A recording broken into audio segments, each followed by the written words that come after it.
I know that this has been making the rounds already, and so many people have already addressed it, but I want to talk about what was said in the Teachers Off Duty podcast. I had a couple of kids that are on IEPs, but they're barely qualified. And the best part is when you get to talk crap about the kid and the kid's there. Because you can be like, this kid is DUMB, and I would be worried about him knowing what I'm saying, but he can't spell. This clip hit me so hard that I had to calm myself down and actually wait before speaking on it, because I was one of those kids who barely qualified for an IEP. My parents fought for me to have an IEP.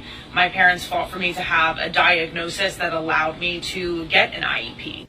But in elementary school, I was a really smart kid. Teachers always said that I never really needed to learn anything. If I was shown something once, I knew how to do it, and then would spend the rest of the class time pretty bored.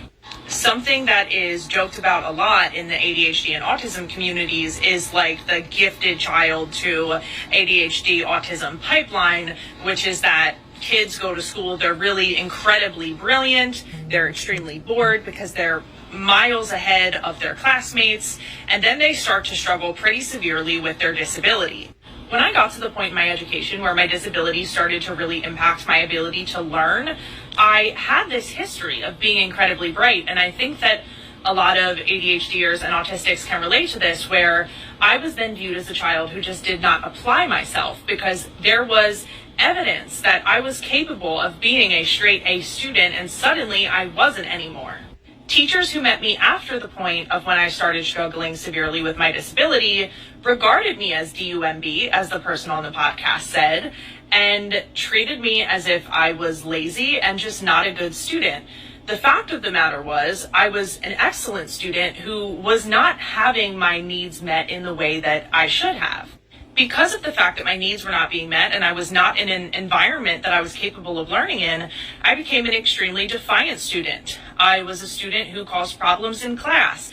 I had a lot of behavioral problems. And the thing that really gets me about these statements on the podcast is it has become so frequent that teachers are constantly complaining about the behavioral problems of kids, but then turn around and say things like this on podcasts where they basically admit to a desire to not meet the needs of those children with the behavioral problems they constantly complain about. I ended up being diagnosed with oppositional defiant disorder, and when my mental health spiraled as a result of my needs not being met in school, I was misdiagnosed with bipolar disorder, only to be re-diagnosed at the age of 20 with autism spectrum disorder.